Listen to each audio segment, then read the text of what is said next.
Hey guys, welcome back to Let's Play Football Manager 2016 with Liverpool, and here we go then into the Champions League. This is going to be the second leg of the first knockout round. However, we need to know how we did in the first leg, and that is, well, 3-1. I'll just get straight into this one, but it should have been a lot more. We played really well, and as you can see, Daniel Sturridge missed a penalty. He had about as bad a game as you possibly could, and still the game only gave him a 6.2, so there you go. He was terrible for most of the game, and then Rui Pedro came on and scored 2 in 10 minutes. I couldn't believe it. Coutinho was fantastic. Kondogbia scored, as you can see again, and then Leo Baptistao scored as well. But I'm just going to show you all the fixtures we've had since the Chelsea game. We beat Tottenham 2-0. Kondogbia scored 2 goals. That is actually 3 goals for the season now. He has all of a sudden decided that, oh, I want to start scoring. So that's what he did. Some lovely goals as well. A nice header there. Now, bear in mind, he has been playing a lot. I joke earlier, but the reason why he is scoring a lot more now is because I'm playing him in a more advanced midfield role. He's been usually playing as a deep lying, either as a deep lying or an out-and-out defensive midfielder, sort of where Cristante is now. However, I've since moved him up, and he's getting forward, and he's doing very little wrong, to be fair. So that's, Kondogbia with 2 goals against Spurs. Then we played Norwich and won 1-0. Again, this was a really tight one. Rui Patricio, only a 7.1 here. Trust me, he made some incredible saves on this one. Once again, the importance of Lazar being highlighted. But once more, James Tizard is the one to pop up and do it. It's a cross coming from Lazar, and it's a little bit lucky. The goalkeeper did quite well, but Tizard, inside 3 minutes, put us in the lead. And there's Wolfsburg, which we'll get to in a moment, and we've also just beat Leicester 1-0 through a goal from Ryan Kent. We were bloody awful in this. I've rotated the team. Also introduced you to a youngster here, now officially the youngest player to ever play in the Premier League, 16 years old and 45 days, Andy Hillman.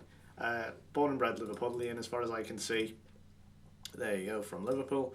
And he's playing as a target man at the moment. He's 6 foot tall, which isn't overly, it's not like a target man. If you're looking for the ideal target man height, you're probably going to want to go 6'3" and onwards, I guess. But his reports are very good. I mean, look at that potential ability. It's really good. Obviously suited to Championship football right now. He's not really going to be anywhere near the team, but I thought I'd throw him in. I gave him a substitute appearance a few games earlier. And since Sturridge was an absolute disgrace against Wolfsburg, Rondon is out the team completely. And Rui Patricio was, I think, still not match fit. I think he'd played a reserve game. Is he on the bench here? Can't see him. But yeah, I think Rui Patricio had played a reserve game due to the fact he wasn't match fit. So that's what I mean. He scored them 2 goals whilst not being match fit. So he was in no condition to play. So I decided just to play Hillman just to see how we go here. But this was Ryan Kent's first ever goal for Liverpool. This I thought was pretty cool. A lovely little finish as well. Firmino with the ball across over the top to Kent, and 1-0. So here we are then. Wolfsburg. How did we get on? So I'll just show you Kondogbia's goal, which was a beauty, by the way. As you can see, we had more possession. The average rating, are completely different. They're not close or anything. They're miles apart. But as you can see here, here's Sturridge. Get out to Lazar, and then here's Kondogbia any moment now. Bang, lovely goal. Was not expecting him to shoot, actually. Wondering where that came from. And we dominated the game, as you can see, lots of highlights, but then had so many chances to take the lead. And then this happened. I mean, I could sense it as well. The thing was, it was one of those things where you could sense, and just got the run on the number 5 there. I think that's Goldeniga. And that was terribly frustrating. But then I took Sturridge off, and I was like, right, enough's enough. Let's take him off. And then this happened with Rui Patricio. Couldn't quite believe... Rui Patricio. Rui Pedro. Sorry, that's the goalkeeper. Sorry, it's terribly confusing. Rui Pedro there with a lovely finish. That's 2-1. I was more than content with that. But look at that for a ball from Coutinho. That is majestic delivery for Felipe Coutinho. And, 3-1. I think we deserve that, in all honesty. So we're going to go straight in now to the game against Wolfsburg. I've decided to change things up here. So Pedro's still not match fit. He's still been playing in the reserves. Sturridge, I'm not going to play. Hillman, I'm obviously not going to play. Rondon is just all over the place. Look out for this guy next year. Just want to give you a heads up on him now. This is Christopher Larkin. He's currently on loan at Nottingham Forest. He scored 9 goals this year already. He's not doing too badly. You saw some of his stats there. He's pretty damn good. Czerny's unhappy. I've given plenty of fucking games and he's still unhappy. So screw him. Disappointed not to be able to join Bayern. This guy. Honest to God, I'm going to try and offer him out again. I want to get a good number 4. I'll knock that down to 13.5. Just trying, not needed anymore. Leave him. Being an unhappy, whiny little bitch. Fulgini there, as you can see, who had a terrible game last time out with a 6.1. He really is just no match for Calvin Chambers. Firmino is for some reason poor morale. I don't know why. He has sat out a few games, but that's because I tried to give Czerny and who else ago? I think there's been a few more. It was someone anyway. Old Sheik, that's right. But I've decided what we're going to do is we're going to play Old Sheik and with Firmino behind Tizard. See how this goes. This may or may not work, but I say this is an opportunity to test things out, but really it isn't. It's the Champions League. But it should be effective enough. I'm still playing Billy Old Sheik and I'm still able to play Firmino, so it works for me. Firmino's weather conditions are all great. We've had a rest because obviously we're out the FA Cup. That means we can have an extra like 3 or 4 days rest, so that was pretty cool. Anyway, here's Tizard. Old Sheik, I'd love him to... Oh, it's a penalty. Oh my goodness, so straight away, and Firmino, right, we got a penalty against Wolfsburg in the first leg. We missed it. Firmino also misses it. Oh. I thought, no, lightning can't strike twice, don't be ridiculous. But to be fair, the goalkeeper made the save, so I can't be too annoyed. Well, I can be very annoyed, actually, missed the penalty. That would have killed the game off completely. Or the tie-off, rather. And now, they got to go back. Oh, and they are inches away from doing so. Oh dear me, I don't think I've ever had that before, where we've had 2 penalties and missed them both in the same tie, and they've just hit the post. Tizard hits the post and it bounces straight into the arms of the goalkeeper. Here goes Firmino again, deflected off the defender. Oh my god, is it going to be one of those? Look at that, 6 shots, 5 on target. For God's sake. Right, here's Coutinho. Come on. Seriously now, stop playing. Oh, sorry, do start playing. In fact, there's Henderson, and again, it's another shot on target. Not enough power to beat the goalkeeper. Oh my goodness. Honestly, this is what the first leg was like. We just created so many opportunities, but it was either we hit the bar or we hit the post. Now Tizard's injured. Or, things just were saved. Something. Right, here's a chance for Tiz. Oh, for the love of Christ. Another we've hit the bar again. I might have to take him off at half time now. I don't really want to threaten that injury, but here's Tiz. I thought that was a goal. That was a good piece of defending, actually, but it's not. Oh, if they come back into this now, we'll not believe it. Another chance here, Coutinho. Oh, it's found its way through to Henderson, and the goalkeeper again makes a save. Goodness gracious me, goalkeepers are playing out of the skin at the moment. Here's Old Sheik. What can he do here? Nothing. I mean, I'm waiting for him to sort of find that great form that really propelled his career at Milan. He was sort of very much on the fringes for a long time, and then all of a sudden, he just sort of exploded and did really well. Oh, okay, I'm going to take a massive risk, and I'm going to bring on Daniel Sturridge. This is not going to end well. However, he's got 5 goals this year. Instantly, his contract ends in the summer, and I will not be renewing it unless he goes on some sort of batshit crazy run where he gets about 20 in his final 20, because he just isn't good enough. And for the wages he's on, in fact, we're actually in the red on our wage budget now. It's because players' wages are just absolutely inflated to high hell, all because down to Ancelotti being so financially reckless. And I had no choice. I couldn't sell players. He brought in a load of players we just didn't need. I mean, I've utilised them. Fair play to him for that. But we didn't really need them. I like small squads. I like compact, tight squads.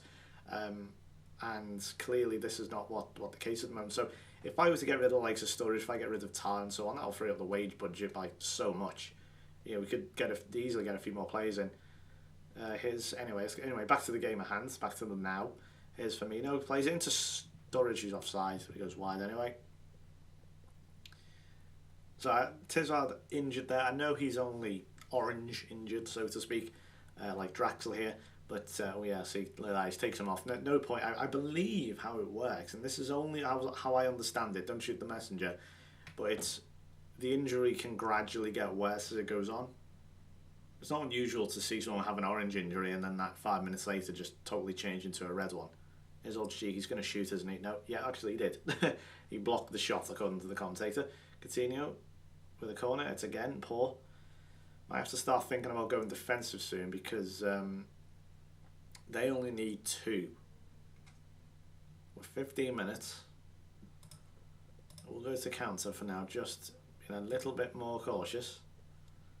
Firmino just hasn't done it today. Okay, we're going to bring on Pjanic for Firmino. Just in the last 10, just to give him a rest as well. That's again not a good game when you miss a penalty. Lovely tackle from Chambers. He's been really underrated actually in the team so far. Very good. Much better than that Fulgini guy we've got, who's a terrible defender. He's a terrible player actually. He's only young though, so I'm going to stick with him. If it means I have to. Anyway, here come Wolfsburg now. Looking dangerous again. Like they're threatening, but they're not. Like throughout this tide of had this air of moderate threat, but nothing really to frighten you. But I do get the feel now they are going to just go for it in the last few minutes. And there's Andre Schürrle. See what I mean? It's like this threat there, but it's mild threat. You know, like PG threat, shall we say. Here's Pjanic. Gives it back towards Sheik. Honest to God, this tie should be dead and buried. I can't believe it. Should at least be 5-1 if you count the 2 penalties. Has that ever happened to you? Have you ever missed 2 penalties in 2 legs? In a cup competition. Sturridge had the chance to make up for it, but nope, still saved by Bowman. I'd love to know his goalkeeper's rating. It's probably about 6.8, isn't it? But I think it has zoomed on through the last few minutes. I think that should do it now, really. 1 minute of added time. Well, that is how I know added time on this game is complete bullshit, because I've made 2 substitutions, which is a minute of added time. They've made at least 2, if not 3. So, there's Coutinho. So after all that, the entire game, in the last minute, he scores and seals the tie. Why couldn't you do that 90 minutes ago, Phil? For God's sake, you make me sweat all that. And then, 4-1. Anyway, there you go. Treated to a goal at the end when it was basically over. Nice finish though from Coutinho. Well done, lad. Right. Oh, we've got some offers coming. Right, Tizard is out for 9 to 11 days. That's not good. Premium clause. Yeah, incidentally, I'm not sure if I ever told you. You may have spotted it yourself, but I'm not sure if I've out and out said it. Liverpool actually got Tizard from Everton. Now, there is no fee here. It just seems to be one of those things where a player starts at a club and ends up at a different club by the time he signs a pro contract. I think that's what's happened. But what this says to me is that, like many famous Liverpool legends, he starts out as an Everton fan and then went to the light side from the dark side and ended up at Liverpool. Although that is quite funny though, because I think his personal information does say Liverpool Football Club favoured supporter. So I'm not sure. Although I must also say, I think Sturridge is a good player. Not quite sure on that one. So, as long as we're still in the competition, blah, blah, blah. I don't think we're going to win it, but we'll give it a go. Czerny then. God, Bayern Munich and you know what? Just accept the damn thing. Valued at 10 million, but they will not budge from this fucking valuation. They've put like 3 bids in at this valuation, and I just want to get rid of them. What's his how much he's on? His wages aren't actually that bad. Considering as well he has a year left on his contract, that isn't too bad. I think that's one thing a lot of people I think overlook when they go over transfers, and it's like, oh, why am I only getting this much for him? Here's why. If a player is at sort of approaching-ish the end of its contract, these teams know they can put in a larger bid, a smaller bid, beg your pardon, because it's like, well, you've got no choice. It's either you accept our bid now, smaller bid, or you wait a year and he might leave for nothing and you don't get anything. So that's the problem there. I could trigger his contract extension clause, but that might backfire. So yeah, that's it. Now I think the Champions League draws on Friday, so we'll have a look at that. Now Everton there have just been to West Ham. They are climbing up the table considerably. Bolton have put a bid in for Craig Gannon here. I'm going to do all this live. This is how I do it, play it normally. Here we go then. So we'll just have a very, very quick look at the table. Look at Everton, yeah, jumping up there. Norwich still up there. Derby are slightly falling away. However, they did win the League Cup, I just want to point out. One Capital, one Cup, 2021 there, as you can see. And they're also still in the FA Cup, I believe. They're against Everton. Look at this for a bloody... Look at this, they're a shambles. This is what happens when you get all your cup sets. I hate to use the word cup sets, but that's what we're going with apparently nowadays. Yeah, you know, you have your Crystal Palace versus Bournemouth, Brighton versus Rotherham, Everton versus Derby, Norwich versus Swansea. That's what happens when your cup sets happen. There's FC United of Manchester for some reason at top of the form charts. Why is that? That's a bit weird. Anyway, Champions League quarter-final time. I digress. Who have we got then? So we've got Bayern, Chelsea, Juventus, Liverpool, Manchester City, Manchester United, Paris Saint-Germain and Benfica. You probably want Benfica out of all of them. Possibly Chelsea. Well, let's see. Juventus versus... Damn. It's going to be a hard one then. Chelsea versus Bayern, 2012, final repeat. So we could be on here. I think Man United... We are actually going... Well... Oh, actually, no. I'm just going to press the button and see what's next. Oh, next, who are we going to get? Oh, it's Man United. Oh, it's going to be good. Then we've got PSG versus City. Oh, goodness me. This will be good. We're going to have to do both of these live, I think. Then I can't not do them live. Oh, this will be good. Right, when do they take place? Well, there's still a little while. Oh, of course we play each other. That's happened up before, hasn't it? So that's going to be interesting. And we've also got Arsenal after that away, so that'll be... And then the Merseyside derby. So lots and lots of games there. I hope you'll join me for them. I think we'll probably do them live then next. I think, yeah, the first leg is a good one to do live. Good gap between. So please do join me for that. That should be really, really good. Thank you for watching. If you enjoy the video, please like it. And I will see you next time for that first leg against Manchester United. See you then. Bye-bye.